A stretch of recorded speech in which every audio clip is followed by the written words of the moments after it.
Yeah, I mean, to visualize the draft right now, there is a domino sitting at pick 2, and whatever happens there will just have this huge knock-on effect for the rest of the draft, really. Totally. I also think, as an aside, Melbourne is a chance to trade up and get him, but we'll save that for the Melbourne segment. Sure. But we can talk about it with Richmond, but let's talk about them as a general snapshot. They hold picks 3, 4, 38 and 81.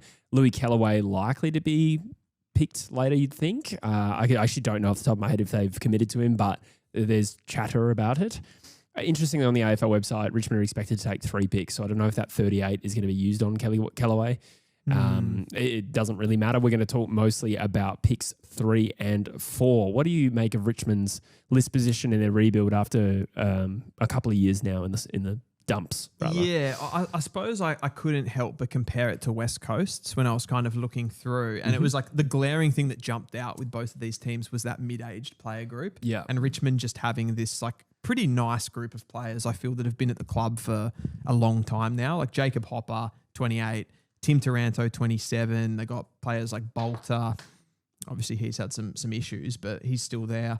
You've got Ben Miller, who's experienced, not necessarily always a first-team starter. They blooded Lafayette a couple of seasons ago too, and he's done really well, but had that knee. Jack Ross, Samson Ryan is there, Ryan Mansell and Hugo Ralph-Smith. So certainly it's not one of the better groups of that players in the competition. They're second last on the ladder for a reason. But compared to West Coast, they've just had that group of players for a lot longer. Yeah, it's chalk and cheese. Then that, we talked about how did Richmond, surprise so many this year. Well, yeah. I've said myself, like, I should have seen this coming. That is actually a very healthy group of players in their prime. They still have some great veterans and who comparatively haven't fallen off to the extent that West Coast have. So from a list build position, they're in a nice spot there. And Taranto and Hopper were clearly recruited to be part of a continuation of pressing the premiership window forward and transition the list and still be competitive. But the impact is actually more that they're going to be really important role players to navigate the rebuild. Now that Hardwick's gone, their philosophy has changed. And the other factor there is the fact that they play around the ball. So you've got on that group of middle 20s players, you've got Ross, you've got Taranto and you've got Hopper, and they all play around the ball. And then if you throw in the experienced players, you've got Prestia, who's been helping there as well.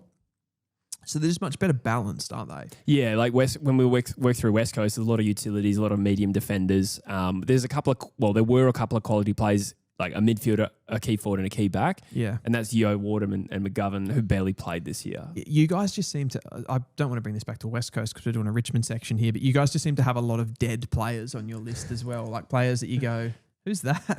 Like maybe that's the Western Australian thing a little bit, but probably, they haven't been playing. Some of them just haven't played AFL.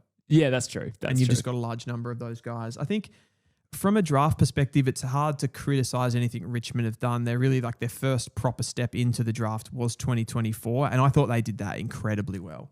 Yeah.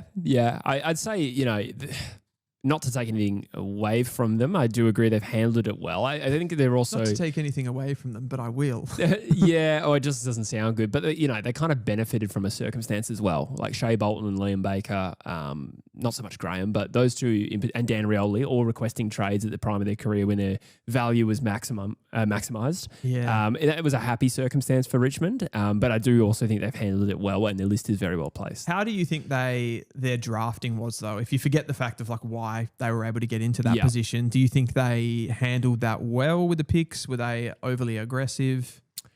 As in the trade outcomes or the players they picked? The players they picked. I thought they had a really nice mix. It was probably one more tall forward than I was expecting.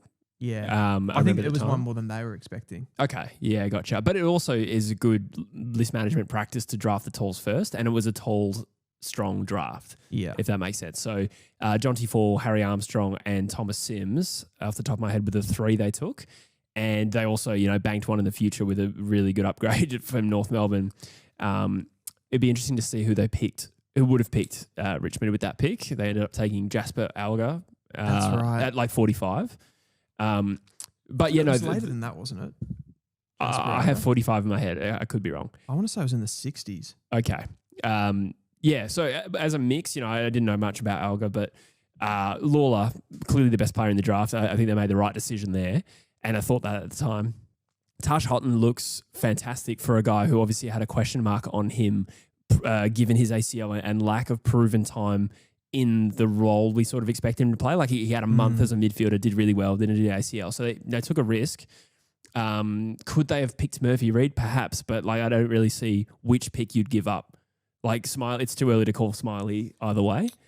Yeah, we just haven't seen him. That's right. And, very different type of player. So as far as balance goes, it was really good. And they did have Gibcus as a first rounder a few years ago. He has done an ACL in that time and missed a lot of footy.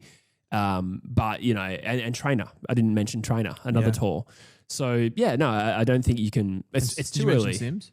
I mentioned him. Yes. Yeah, okay. Yeah. He's that sort of ruck forward for them. So it's too early to speculate. As far as like looking at the players who were available, how they were ranked and the mix of players they got, so far, really good. I think Lawler and Fall and Houghton probably look the three most exciting to me. And then Trainer as well. Yes. Yeah, I would agree with that. I can't, I think the only thing that you could maybe say in retrospect right now is looking at the blend of players that they have in the midfield, and this is also juxtaposing the players that are already there, like your Tarantos and your Hoppers, a major lack of speed in that midfield, when the major one that you're going to bring in this year is Josh Smiley, who's not going to give you that at all. Yeah. Lawler's not the quickest player off the mark. Like he gets going in a max velocity sense, but you just probably need some players that have that sort of fast feet. And one of the things I thought they might have done last year was trade one of those picks away and get up to pick 2 with North Melbourne. And then they could have taken like a Jagger Smith, Sam Lawler combination, which would have been pretty cool for them, I reckon. Yeah. Do they regret? Foss is fairly quick, isn't he? Foss is very quick. But I suppose like Jagger's just that little nippy guy around. Like he's going to win more ball. Sure. Maybe be not as dynamic and impactful with the possessions, but he's going to win a lot more off the football. A Jagger Smith type. So that would have been an option for them. I guess their thinking would have been, well, we got Houghton, who can be that guy. He's got the fast feet and he just took a little bit longer to get going. But I think going into this 2025 draft, they're going to be really wanting to maximize, I think, speed. And you mentioned the sort of major amount of tall defenders that they've got, hybrid defenders. They've got plenty of those guys. So they're probably going to want to bring in some small forwards. Yeah, so I actually dot pointed dynamic midfielder. I didn't use the word leg speed, but that you make a really good point for that. Yeah. Interestingly, on Sullivan Roby, his 20-metre sprint is quite slow. It's like 3.12. I know that doesn't always mean much, but technically not a quick player over the first 20. He plays quicker than that though. That's what I think I said it after the combine. I was like, it surprised me that was as slow as it was. Like that's getting up. It wasn't as slow as like a Harvey Langford. But I think like Josh Smiley actually had a better 20-metre sprint than that, which is very surprising. Right, yeah. Couple of factors there. He did have a broken collarbone or fractured collarbone. Yeah. I don't know how much that sort of hurt him overall in the testing, but it could have affected his preparation. Yeah. And I just think he is a player that takes longer to move, and a 20-metre sprint doesn't necessarily suit him. But what it does mean overall, when you're looking at Lawler, Smiley, and Sullivan Roby, if they were in a midfield mix, it's quite large and not very fleet of foot. Yeah. So another player they've been linked to is Sam Grill, who is probably the best example of that in this year's draft. Somebody who's quick. His movement, as I said, is probably unique in this draft, the way he moves around and gets out of trouble. So dynamic midfielder with leg speed being a key part of that. A small forward I also put down. I wouldn't have thought a key forward is on their shopping list this year, but a small forward in the, Doverston's a little bit early at 4, but they've got another team that's linked to a trade down and into the future as well, so you wouldn't rule it out. They could probably use a ruck prospect. I probably wouldn't spend an early pick on that. But then again, there are also the logic applies here for West Coast and Richmond. Cooper, Duff, Tytler. Is he too good to pass up? They did draft Sims. West Coast has Archer Reed. Both of these teams don't really need him, but from a talent point of view, they could use him. They didn't pick up a genuine ruck last year either. Not that he is necessarily that. Yeah, and this is kind of the conversation around why Cooper Duff Tytler slid a little bit for me. It's just like, what exactly is he? And there's sort of like, there's enough ambiguity around that position to go, like, even the best case scenario here, like what is the importance of this role? Yes. I think that's still something to consider when you do put a ruck into a ranking. It would be difficult for Richmond, though, if West Coast didn't pick Cooper Duff Tytler. I feel like it's difficult for them not to pull the trigger. Yeah, that was my logic too in my mock, having them there, because, I agree with that.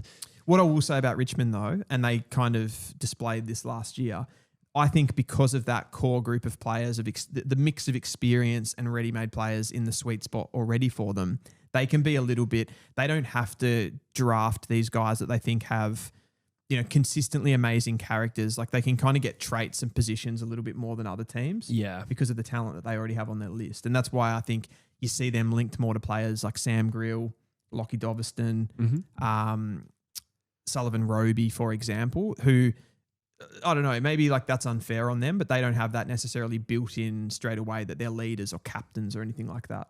Yeah. Yeah, no, I totally agree. And probably don't have the same sense of immediacy or needing that immediacy from these guys that we talked about with West Coast. And yeah, like you shouldn't draft for next year. You draft for 5 years into the future. But either way, I think Richmond's better place to go for the talent option than, say, a West Coast. So there's also, actually, I forgot what point I was making there, to be honest. But it happens. I also put a genuine key back could be on the shopping list. Again, not maybe at 3 or 4 because I suppose there's Xavier Taylor. But, how does Xavier Taylor compare to a trainer? I suppose probably a little bit more of a genuine defender. Yeah. Is trainer more of a rebound guy? They're both very rebound. Yeah. I actually think Xavier Taylor, from a rebounding perspective, is more dynamic than trainer. Yeah. He's just more, he looks bigger and he looks more physically imposing like in the aerial contests. But then he's also got this sort of pace and power that Luke Trainer doesn't necessarily have. He might get there, Trainer, like he's quite athletic, could build to that. But Taylor looks very ready-made and more assured with the ball than a Luke Trainer. Yeah.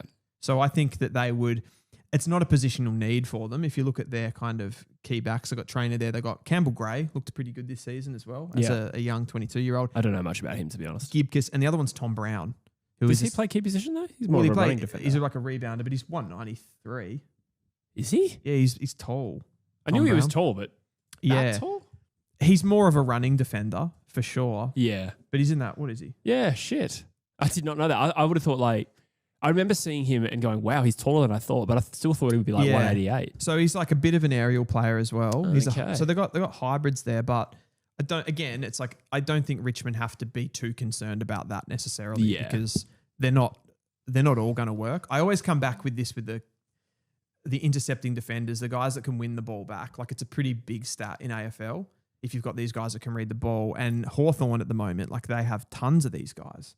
It's not something that you can necessarily have too many if you're versatile enough and you can fling guys like imagine the luxury to have like Trainer behind the ball and then you can fling Xavier Taylor into the front half to take a mark, test the opposition like that. I think it's a play. That's right. Yeah. So when I talk about key back, I didn't really think it would be coming to the mix at 3 or 4 outside of Xavier Taylor, I guess.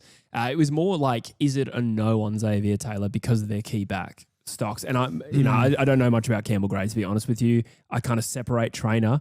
I did certainly separate Brown. And Gibkiss just has an injury history that doesn't make him a sure thing. Totally. So I did think broadly that maybe there is a need there, maybe with a later pick, but is it a flat no on Xavier Taylor? No. Yeah. I think it's a strong possibility. Yeah. That's what I would say.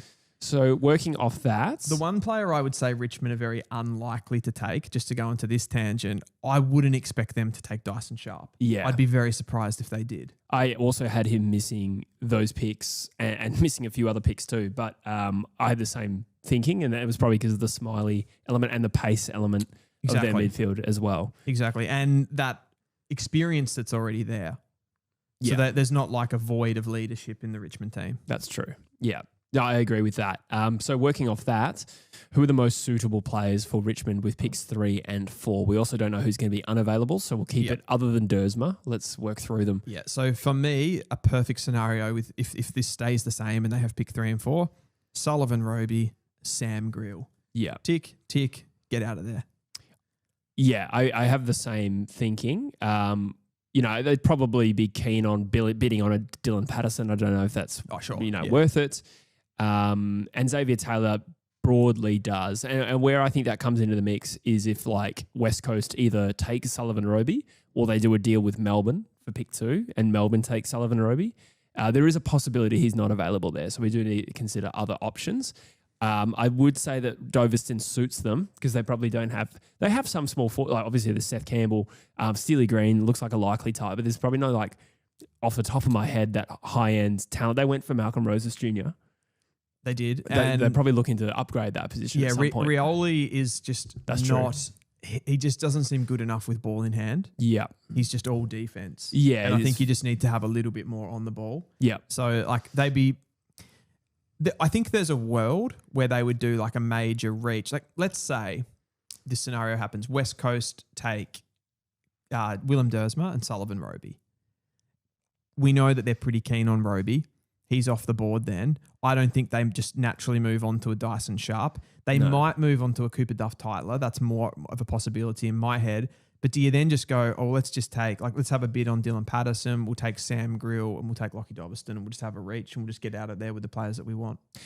They could do that. However, I don't remember where I read this, but I read some time ago that they were keen to potentially move forward down and into the future with a couple of father sons next year. I think Daffy's one of them, and I've forgotten the name of the other bloke. And a couple of highly rated talents. So like Carlton need to probably bolster that. And that I also read that they wanted to stay in about the top dozen picks, and I haven't heard anything about it since, which just means that 4 could move back to a pick closer to that 10 mark to bolster next year. And that opens up the possibility for other players to go to them. Now, if they have one pick early, let's say they have pick 3 and pick 10, ignoring the academy bids, right? Sure. Do they take the punt on Grill being there at 10, or do you think he has to go with their first pick? That's a good question.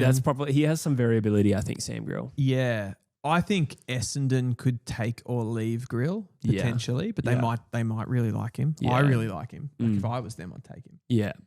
Melbourne might be a different story. Yeah. For some reason, I feel Melbourne would be a team that would have a good look at him, but also Melbourne might be in the situation where they're given their list needs and what they've drafted recently. Like I think there's a key position player that they would be sniffing around, which might force their hand a little bit with their other pick. Yeah. In my head. So he might be there.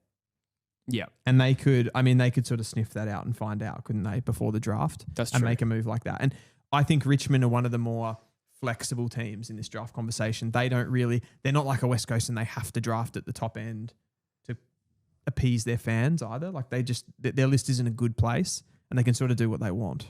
With that logic, let's say Richmond, let's just say they take Grill in their first pick in this hypothetical, because we know that makes sense. Yep. And they've been unsuccessful with Roby, or maybe it's a good point though to say like Grill. I've got him ranked at 4 on my board, but I think I'm the only person that has him that high. Yeah, yeah. The Grill to Richmond link is definitely like all over the internet. It's definitely not something that we're just extrapolating from yours. I've seen that for some time, but maybe just ignoring the first pick. Let's say they do nab that other top 12 pick. Doveston we talked about, you think would be suitable. Yep. What about guys like Josh Lindsay or Jacob Farrow? With pick? Let's say they have another top 12 pick. It's possible. Suitability. Josh Lindsay I think definitely works for them. They do have Tom Brown as that rebounder and trainer, so maybe not as much of a need. They are a bit different though.